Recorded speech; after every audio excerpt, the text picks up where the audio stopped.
Welcome back to Golf Course Maintenance here at Fiddlesticks. We got an exciting episode for you today. We're going to discuss about green speeds here at Fiddlesticks, also known as stemp readings, how we get them, why we get them, and techniques we can use to help increase or decrease green speeds here at Fiddlesticks. Make sure to stay tuned to the very end and we'll tell you the #1 secret on how to increase green speeds here in Southwest Florida. Let's go.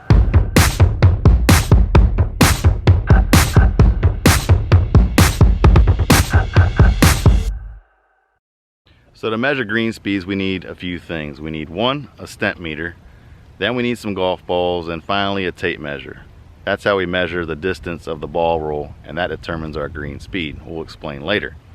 To get the green speeds, you really need a flat surface of a green. It's kind of challenging here at Fiddlesticks with all the undulation of the greens we have, particularly on the Loch Ness. Once we find that flat surface, we get the stemp meter and slowly pick it up with the golf ball on the notch. Now, that notch is designed to release the golf ball once it reaches a certain height. If you pick up too fast, the ball can roll further and give you a false reading. If you pick up too slow or drop it as soon as the ball is released, that can give you a slower reading. So it's really important to have someone very trained and knows what they're doing to get a stemp reading properly. Now, once the ball is released, we get a measurement going from the end of the stemp meter all the way to where the ball's average on that distance. That's measured in feet and inches. Once we get that number, we will go in the opposite direction towards where we came from and get another reading. The average of those two measurements, that is our green speeds, measured again in feet and inches. There are a few occasions where we do not get a stemp reading. That's if the wind is too high, you just can't get a true reading. If the wind is blowing a certain direction, the golf ball is not going to roll. Many of you know that and play that in high wind conditions as you putt on greens. So you know exactly what I'm talking about. The second thing is if we have a recent irrigation event or recent rain event, we won't get the green speeds because the moisture of the greens will dramatically slow the green speeds and give you a false reading. Now, we get these green speeds daily, not to see particularly where we're at that day in speeds, but to kind of more see where we're going day by day and the history of the speeds from yesterday and the day before.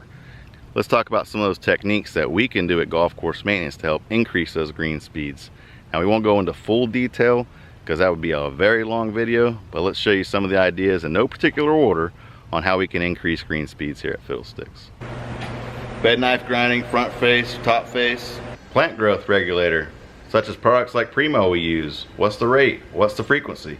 What's our contact to bed knife and reel? Is it cut, crimp, cut, cut? Are we gonna use triplexes? Are we gonna be walk mowing them? Are we single cutting them, double cutting, triple cutting them? Woo, love me some rolling. These Monday closures are very important. It gives us a chance to get out there and verticut and top dress these greens, which help green speeds out quite a bit. That's why typically 3 to 4 days after a verticut and top dress, you'll see a dramatic change in green speeds on that course that was closed.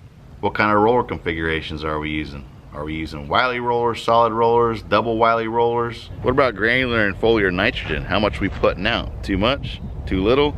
If it's too much, we get a little bit too much growth. Too little, plant starts getting hungry. Grinding reels, we backlapping them. What's our water like? Did we recently irrigate? Are we hand watering? How about our blades on our greens? Are we using 8 blade, 11 blade, 14 blade? Or we got groomers on, groomers off, brushes on, brushes off? Then there's the height of cut. After you factor in all the adjustments and your configurations on your mower, the height of cut can change your green speeds. The lower the height of cut, typically the faster your greens are gonna be. The higher the height of cut, the slower. Now, all these techniques I just explained to you, or practices, do cause stress to the greens. So we have to be very careful on when and how we do it.